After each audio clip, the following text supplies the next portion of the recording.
नमस्कार, India voice देख रहे हैं आप और मैं हूं आपके साथ ज्योति निषाद। और वक्त हो चला है रिपोर्टर्स लाइव का, जहां हम बात करेंगे उपराष्ट्रपति के अपमान के बाद की सियासत की। ममता ने की पीएम मोदी से मुलाकात की और भी बहुत कुछ है खास। तो चलिए शुरू करते हैं रिपोर्टर्स लाइव की, जहां दिन भर की बड़ी तमाम खबरों की जानकारी देंगे हमारे संवाददाता ग्राउंड जीरो से। मगर सबसे पहले बात करेंगे उपराष्ट्रपति के अपमान के बाद सियासत तेज हो गई। खबर पर ज्यादा जानकारी दे रहे हैं हमारे संवाददाता आदित्य। बीते मंगलवार को संसद भवन के बाहर टीएमसी सांसद कल्याण बनर्जी के द्वारा उपराष्ट्रपति जगदीप धनखड़ की मिमिक्री करने का वीडियो वायरल हो रहा था। और ये वायरल वीडियो जो बनाया गया था, इसमें राहुल गांधी भी शामिल थे, जो अपने कैमरे से इस वीडियो को रिकॉर्ड कर रहे थे। आपको बता दें कि राज्यसभा सभापति की मिमिक्री का विवाद जो है अब धीरे धीरे संसद से हटकर समुदाय विशेष पर जा रहा है। आपको बताएं, इस पर राज्यसभा सभापति जगदीप धनखड़ ने कहा कि मुझे इसकी परवाह नहीं है कि आप जगदीप धनखड़ का कितना अपमान करते हैं, लेकिन भारत के उपराष्ट्रपति किसान समुदाय अपने समुदाय का अपमान बर्दाश्त नहीं कर सकता। मैं ये बर्दाश्त नहीं करूंगा कि मैं अपने पद की गरिमा की रक्षा नहीं कर सका। इस सदन की गरिमा की रक्षा करना मेरा कर्तव्य है। आपको बता दें, जगदीप धनखड़ के इस अपमान को लेकर किसान समुदाय में भी काफ़ी रोष है। और आपको बता दें कि किसानों ने द्वारका में 24 दिसंबर को महापंचायत बुलाई है। साथ ही आपको बता दें, इस मामले में काफ़ी नेताओं की प्रतिक्रिया भी सामने आई है। इस पर मल्लिकार्जुन खड़गे कहते हैं कि जो कुछ हुआ संसद के बाहर हुआ। और आपको बता दें कि महामहिम राष्ट्रपति द्रौपदी मुर्मू ने भी अपनी प्रतिक्रिया दी। उन्होंने कहा है कि संसद परिसर में उपराष्ट्रपति के अपमान से निराशा हुई।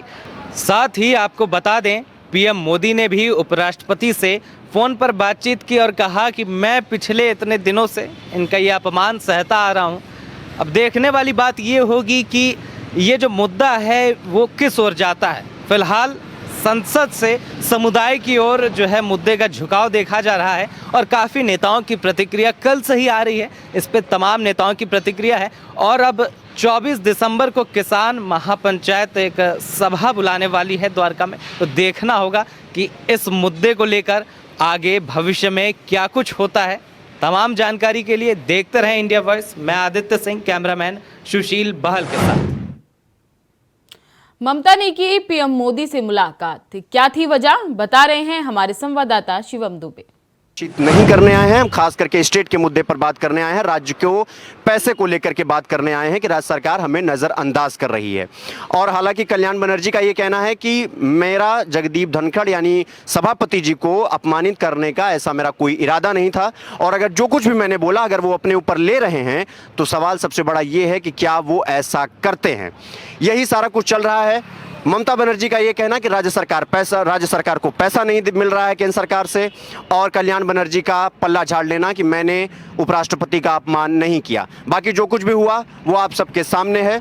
फिलहाल अब देखते हैं कि इस पर केंद्र सरकार का क्या रवैया होता है। उनके अधिकारी राज्य सरकार से बात करते हैं, नहीं करते हैं। हालांकि मैं आपको बता दूं, ये पहली दफ़ा नहीं है जब जहां बीजेपी की सरकार नहीं है वहां के मुख्यमंत्री, चाहे वो पंजाब के भगवंत मान हो, चाहे वो पश्चिम बंगाल की ममता बनर्जी हो, ये पहली दफ़ा नहीं है जब रसाकसी हो रहा है पैसे को लेकर कि राज्य सरकार को पैसा नहीं दे रही है केंद्र सरकार, ना स्कीम को लेकर के ना किसी चीज़ को लेकर के। अब देखना बहुत दिलचस्प होगा कि क्या केंद्र सरकार पैसा देती है राज्य सरकार को कि नहीं। हालांकि पैसा तो टाइम टू टाइम मिल जाता है, लेकिन फिर भी ममता बनर्जी का यह आरोप है कि 100 दिनों से पैसा राज्य सरकार यानी पश्चिम बंगाल को नहीं दिया गया है। अब देखना यह है कि क्या कुछ होता है आगे। हम फिलहाल अभी के लिए आप सबसे इजाजत लेना चाहेंगे। कैमरामैन बहल के साथ मैं Shivam Dubey, India voice, Noida. CM Kejriwal Vipassana के लिए रवाना हो चुके हैं। खबर पर ज्यादा जानकारी दे रही हैं हमारे संवाददाता तुषार कुमार। दिल्ली के मुख्यमंत्री अरविंद केजरीवाल को ईडी के समन के लिए बता दें कि ईडी ने दिल्ली के मुख्यमंत्री अरविंद केजरीवाल को एक समन भेजा था, जिसमें उन्होंने 21 दिसंबर को पूछताछ के लिए बुलाया था। अब बात ये निकल के सामने आ रही है कि दिल्ली के मुख्यमंत्री अरविंद केजरीवाल विपासना के लिए जा रहे हैं। वह बता दें कि उनकी विपासना 30 दिसंबर को समाप्त होगी। ये जो जानकारी है ये सीएमओ कार्यालय से निकलकर सामने आई है। आपको बता दें कि इससे पहले भी दिल्ली के मुख्यमंत्री अरविंद केजरीवाल को एक समन भेजा गया था, उसमें भी वो ईडी के सामने पेश नहीं हो पाए थे। अब ये दूसरी बार है जब ईडी ने दिल्ली के मुख्यमंत्री को समन भेजा है। अब भी वह 10 दिनों की विपासना के लिए जा रहे हैं। बता दें कि ईडी ने सोमवार को दिल्ली के मुख्यमंत्री को आबकारी नीति से जुड़े मामले में 21 दिसंबर को पूछताछ के लिए समन जारी किया था। इससे पहले अरविंद केजरीवाल को 2 दिसंबर को ईडी ने शराब घोटाले से जुड़े मामले में पूछताछ के लिए बुलाया था। हालांकि उस दौरान भी दिल्ली के मुख्यमंत्री जांच एजेंसी के सामने पेश नहीं हो पाए थे। आपको मालूम हो कि दिल्ली शराब घोटाले मामले में 2 एजेंसियां जांच कर रही हैं। इस मामले में अप्रैल महीने में सीबीआई ने सीएम केजरीवाल को पूछताछ के लिए बुलाया था। 16 अप्रैल के बाद ईडी ने उन्हें 2 नवंबर को पूछताछ के लिए बुलाया था, लेकिन वह नहीं गए। केजरीवाल को धन शोधन निवारण अधिनियम के तहत समन जारी किया। ईडी ने मामले में दाखिल अपने आरोप पत्रों में कई बार केजरीवाल के नाम का उल्लेख कर चुकी है। सीबीआई ने 16 अप्रैल को मुख्यमंत्री अरविंद केजरीवाल के तकरीबन 9 घंटे से ज़्यादा पूछताछ की थी। बता दें कि दिल्ली के मुख्यमंत्री अरविंद केजरीवाल को ईडी ने समन जारी करते हुए 21 दिसंबर को पूछताछ के लिए बुलाया था, लेकिन अब सीएमओ कार्यालय से ये खबर निकलकर सामने आ रही है कि दिल्ली के मुख्यमंत्री अरविंद केजरीवाल 10 दिनों के लिए विपासना पर जा रहे हैं। उनकी ये विपासना 30 दिसंबर को खत्म होगी। इस दौरान अब सामने ये भी निकल के आया है कि अब इस विपासना के कारण दिल्ली के मुख्यमंत्री अरविंद केजरीवाल दूसरे समन पर भी ईडी के सामने पेश नहीं हो पाएंगे। कैमरा पर्सन सुशील बहल के साथ मैं तुषार कुमार, इंडिया वॉइस, दिल्ली। संसद सुरक्षा की चूक के सेंध मामले को लेकर यूथ कांग्रेस लगातार धरना प्रदर्शन कर रही है। खबर पर ज्यादा जानकारी दे रही हैं हमारे संवाददाता अजय चौहान। संसद की चूक को लेकर के लगातार आज यूथ कांग्रेस ने धरना प्रदर्शन किया, जहां पर सैकड़ों की तादाद में लोग पहुंचे। बता दें कि पूरे भारत से जगह जगह से लोग आए थे और एक ही मांग की, जिस तरह से संसद के अंदर चूक की गई उसका जवाब प्रधानमंत्री या फिर अमित शाह क्यों नहीं देते। साथ साथ बात करें प्रधानमंत्री को बेरोजगारी को लेकर भी सवाल खड़े किए। कहा कि जिस तरह से देश के अंदर 2 करोड़ हर सालाना जॉब देने की बात कही थी, लेकिन 10 साल के अंदर करीब 20 करोड़ लोग बेरोजगार हो गए। इसको लेकर अगर महंगाई को लेकर भी कहा कि सिलेंडर 900 से पार है, जो कि 450 रुपये देने की बात कही थी। लेकिन कांग्रेस ने जिस तरह से बीजेपी को घेरा है, तो लगता है कि जिस तरह संख्या में मौजूद थी 2024 की चेतावनी दी गई। वहीं हमारे जो सांसद थे, वहाँ के जो प्रवक्ता थे, साथ सबका कि मोदी शाही की सरकार है वो तानाशाही सरकार चल रही है। जिस तरह से उन्होंने 141 सांसदों को निलंबित किया और उसको लेकर के भी बात कही। लगातार कि जिस तरह से अब 22 दिसंबर को लगातार एक बार फिर से धरना प्रदर्शन किया जाएगा। कहीं ना कहीं ये सबसे बड़ी चूक का सवाल है और देखना ये होगा सांसद की आवाज़ दबाने के लिए बीजेपी कहीं ना कहीं अपना नया खेला खेल रही है। दिल्ली से अजय चौहान, इंडिया वाइज। खबरों में आगे बढ़ते हैं, जहां मथुरा में सीएम भजन लाल शर्मा के साथ हादसा होते होते टला। खबर पर ज्यादा जानकारी दे रहे हैं हमारे संवाददाता मोहम्मद फारूक। राजस्थान के मुख्यमंत्री भजन लाल शर्मा मंगलवार की रात 8 बजे गोवर्धन के गिरिराज जी दान घाटी मंदिर पहुंचे। वहां उन्होंने पूजा अर्चना करी और गिरिराज जी का उन्होंने आशीर्वाद लिया। मुख्यमंत्री बनने के बाद पहली बार वो गिरिराज जी महाराज पहुंचे और उन्होंने पूजा अर्चना की। वैसे तो मुख्यमंत्री भजन लाल शर्मा का गोवर्धन से बहुत लगाव है, मथुरा से लगाव है। वो आते रहते हैं और गोवर्धन में पूजा अर्चना करते रहते हैं, परिक्रमा भी करते हैं, क्योंकि गोवर्धन से ही लगा उनका भरतपुर जो गांव, भरतपुर जो जिला है उसमें उनका पैतृक घर है और वहाँ वो जब भी आते हैं अपने पैतृक घर तो वहाँ से गोवर्धन जरूर आते हैं। माट के विधायक राजेश चौधरी और गोवर्धन के विधायक ठाकुर मेघ श्याम सिंह ने उनका भव्य स्वागत किया और मथुरा के आला अधिकारियों ने भी उनका स्वागत किया और भजन लाल शर्मा जो है स्वागत में काफ़ी गदगद नजर आए। उन्होंने सबका अभिवादन, गोवर्धन वासियों का अभिवादन किया और उनका अभिवादन उन्होंने स्वीकार करते हुए सबको जो है उनको बार बार गोवर्धन आने के लिए उन्होंने सबको आश्वस्त किया कि मैं जैसे गोवर्धन आता था, गिरिराज जी की पूजा अर्चना करता था, ऐसे ही मैं लगातार आता रहूँगा। इंडिया वॉइस के लिए मैं मोहम्मद फारूक, मथुरा के लिए हेलीपोर्ट सेवा का जल्द होगा शुभारंभ। खबर कैसे बता रहे हैं हमारे संवाददाता मोहम्मद फारूक।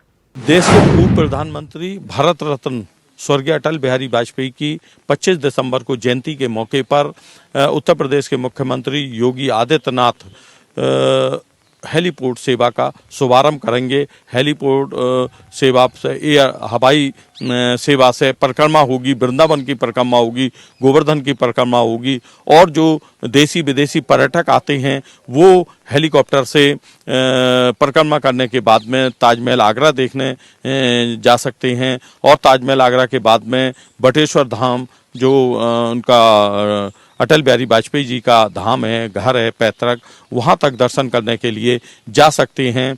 और उत्तर प्रदेश के मुख्यमंत्री 25 दिसंबर को हेलीकॉप्टर की सेवा करेंगे और गोवर्धन की जो 21 किलोमीटर की परिक्रमा है उस परिक्रमा को हेलीकॉप्टर से मात्र 7 मिनट में पूरा कर लिया जाएगा। इंडिया वॉइस के लिए मैं मोहम्मद फारूक। इंडिया गठबंधन की बैठक के बाद गठबंधन में अनबन होती दिख रही है। खबर पर ज्यादा जानकारी दे रही हैं हमारी संवाददाता प्रज्ञा मिश्रा। इंडिया गठबंधन की बैठक बेशक खत्म हो गई है, लेकिन अभी भी कई ऐसे सवाल हैं जिन्हें सुलझाया नहीं जा सका है।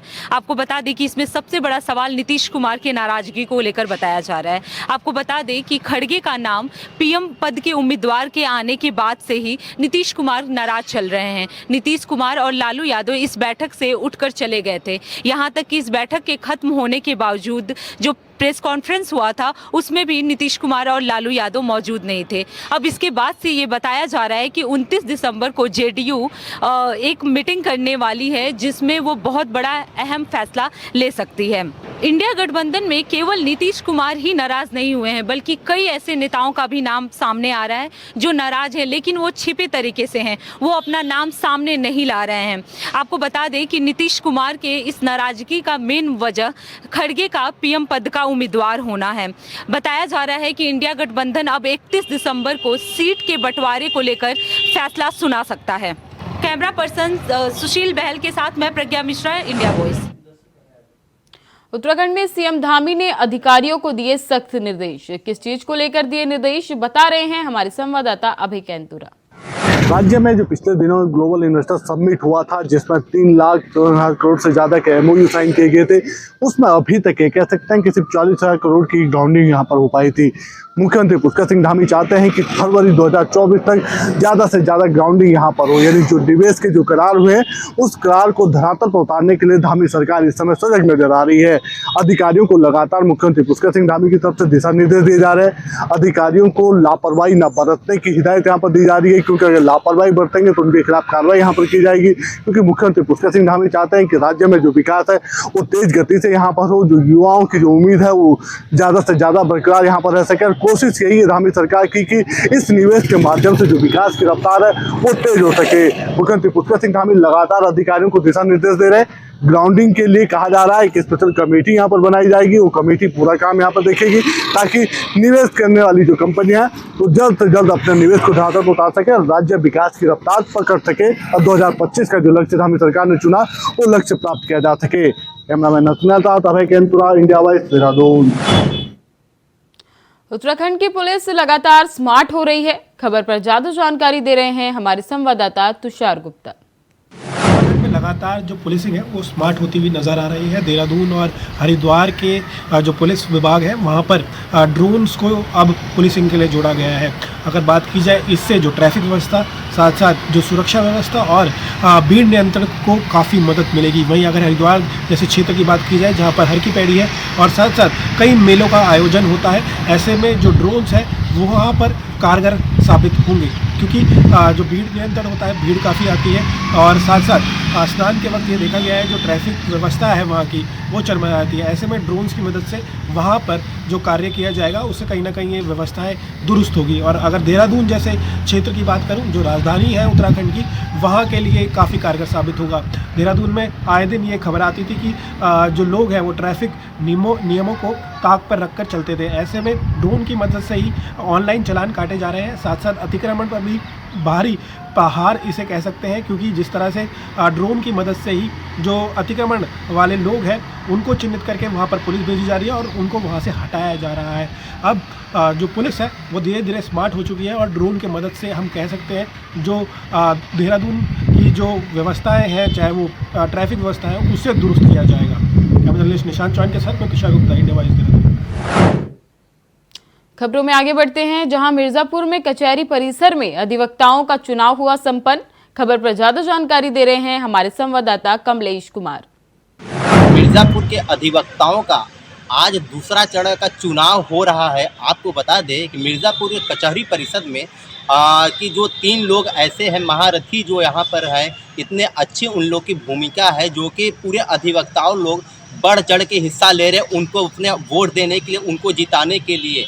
आपको बता दें संतोष गौतम, संजू उपाध्याय और आशुतोष अग्रवाल, ये 3 लोग अधिवक्ता हैं जो कि इतने बढ़िया इस तरह से जो इलेक्शन दिया जा रहा है, जो लोग इलेक्शन में जो और अभियंता लोग हैं वो लोग जो इनको वोट दे रहे हैं एकदम बढ़ चढ़ के हिस्सा लेके दे रहे हैं। अब इनमें लड़ाई देखिए तीनों में इतनी ज़बरदस्त है कि तीनों की ही एक बारी का इंतज़ार है कि कौन इसमें जीतेगा। लेकिन सुनने में आया है कि जो है कि ये तीनों ही ज़बरदस्त खिलाड़ी हैं। जिस तरह से ये जो है कि अब वो वोट दिया जा रहा है इन लोगों तीनों में से एकदम बाहुबली शेर की तरह है। इनमें कौन जीतेगा अभी कोई निर्णय नहीं निकल सका है। अधिवक्ताओं से पूछताछ करने पर उन्होंने बताया कि देखिए जिस तरह से तीनों लोग एकदम ज़बरदस्त हैं, इसमें अभी हमारा अनुमान नहीं लगाया जा सकता इन तीनों लोगों में से कौन जीतेगा। ये रिजल्ट 9 बजे 7 बजे के बाद आएगी, तब ये पता चलेगा कि इसमें से कौन जीत सका है। Kamlesh Kumar, India voice, Mirzapur. सिद्धार्थनगर में जिलाधिकारी ने जल ज्ञान यात्रा को दिखाई हरी झंडी। खबर पर ज्यादा जानकारी दे रहे हैं हमारे संवाददाता राकेश यादव। हर घर जल मिशन के तहत लोगों को जागरूक किया गया। स्कूली बच्चे इसमें शामिल हुए। जिला अधिकारी ने हरी झंडी दिखाकर रवाना किया कि गांव-गांव जाकर जल मिशन के तहत जो भी हर घर जल हर घर नल का नारा है उसे पूरा किया जाएगा और हर घर नल हो जिससे लोगों को शुद्ध पेयजल पानी पीने को मिले और लोग सुरक्षित रहें, बीमार ना हो, जिसको लेकर जागरूक करने के लिए जिला अधिकारी ने हरी झंडी दिखाकर बस को रवाना किया। स्कूली बच्चे भी रैली में शामिल हुए। इस यात्रा के दौरान सैकड़ों की संख्या में लोग मौजूद रहे, अधिकारी भी मौजूद रहे और वहीं जिला अधिकारी ने लोगों को बताया कि गांव-गांव जाकर जल मिशन के तहत हर घर जल हर घर नल का जो नारा है उसे साकार किया जाए, लोगों को बताया जाए, इसकी योजनाओं के बारे में लोगों को जागरूक किया जाए। सिद्धार्थनगर से राकेश यादव, इंडिया वॉइस। बरेली से एक वीडियो वायरल हो रहा है, क्या है पूरा वीडियो बता रहे हैं हमारे संवाददाता सनी गोस्वामी।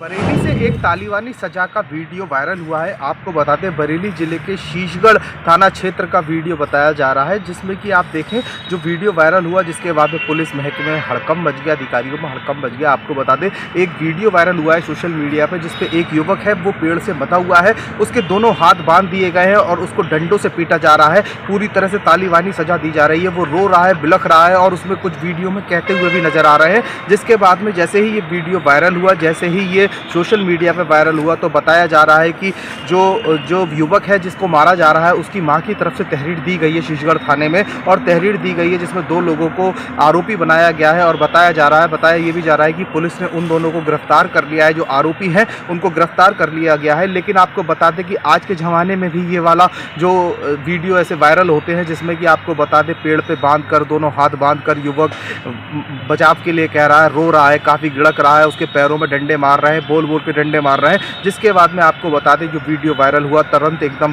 बरेली पुलिस ने कार्रवाई करी और आपको बताएं 2 लोगों के बाद में बताया जा रहा है कि 2 लोगों के खिलाफ यहां पे मुकदमा दर्ज किया जा रहा है और पुलिस ने बताया कि इसमें अग्रिम कार्रवाई की जा रही है। इंडिया वॉइस के लिए बरेली। हरदोई में कपड़ा व्यापारी का अपहरण हो गया, क्या है पूरा मामला बता रहे हैं हमारे संवाददाता आनंद त्रिवेदी। हरदोई में एक कपड़ा व्यापारी की टक्कर मारी गई और उसके बाद में उसका एक कार में कुछ लोगों ने अपहरण कर लिया। ऐसी तहरीर उनके परिजनों ने दी। आपको बता दें कि पूरा मामला पाली थाना क्षेत्र के हरदोई के पाली थाना क्षेत्र का मामला है, जहां पे कपड़ा व्यापारी अपने दुकान पे गया था और दुकान से वापस आते समय उसको पीछे से कुछ लोग कार में सवार थे जो कि पीछे से टक्कर मारी और टक्कर मारने के बाद में वो घायल हो गया। उसको घायल अवस्था में मारपीट कर ठीक गाड़ी में अपनी लाद कर ले गए। हालांकि उसका अभी तक कुछ पता नहीं चला है। परिजनों ने तहरीर दी है, अपहरण की तहरीर दी है। अपहरण की धाराओं में मुकदमा पंजीकृत कर लिया गया। हालांकि एएसपी नरपेंद्र कुमार ने बताया है कि मामले की जाँच की जा रही है और टीमें गठित कर दी गई हैं कि जितना जल्दी हो सके उसको बरामद किया जाए। अब देखना ये होगा कि पुलिस की टीम कितनी जल्दी उसको बरामद करने में कामयाब हो पाती है। हरदोई से आनंद त्रिवेदी, इंडिया वॉइस। आगरा में सीआईएसएफ कर्मियों की दिलियादरी सामने आई है। खबर पर ज्यादा जानकारी दे रहे हैं हमारे संवाददाता अमीर कादरी। मोहब्बत की बेशकीमती इमारत ताजमहल अक्सर चर्चाओं में बनी रहता है, लेकिन इस बार मोहब्बत की बेशकीमती इमारत ताजमहल सीआईएसएफ के जवानों की वजह से चर्चा में आया है। दरअसल सीआईएसएफ के जवानों ने जो कि ताजमहल पर सुरक्षा में लगे हैं, उन्होंने एक ईमानदारी की मिसाल पेश की है। एक पश्चिम बंगाल से एक टूर ऑपरेटर ताजमहल घूमने आया हुआ था, जो कि अपना बैग ताजमहल में कहीं भूल जाता है, जिसके अंदर तकरीबन 10 लाख रुपए रखे हुए थे, जो कि सीआईएसएफ कर्मियों को वह बैग मिलता है और सीआईएसएफ कर्मी अपने कमांडेंट को इस बात की जानकारी देते हैं, जिसके बाद में सीआईएसएफ कमांडेंट राहुल यादव आदेश देते हैं कि सीसीटीवी फुटेज के आधार पर पर्यटक को ढूंढा जाए जिसको हम ये बैग रिटर्न कर सकें। जिसके बाद में सीसीटीवी फुटेज के आधार पर उस पर्यटक को ढूंढा जाता है, उससे संपर्क साधा जाता है और उसको बुलाया जाता है, उसका बैग वापस किया जाता है। जब पर्यटक को CISF commandant Rahul Yadav bag return कर रहे थे, तो पर्यटक ने सीआईएसएफ कमांडेंट और सीआईएसएफ के जवानों को दिल से शुक्रिया कहा और कहा, मैं इस बैग की उम्मीद भूल चुका था, लेकिन सीआईएसएफ के जवानों ने एक ईमानदारी की बहुत बड़ी मिसाल पेश की है। इस बैग के अंदर तकरीबन 10 लाख रुपए रखे थे, जो कि मुझे वापस किए गए हैं। आगरा से आमिर कादरी, इंडिया वॉइस।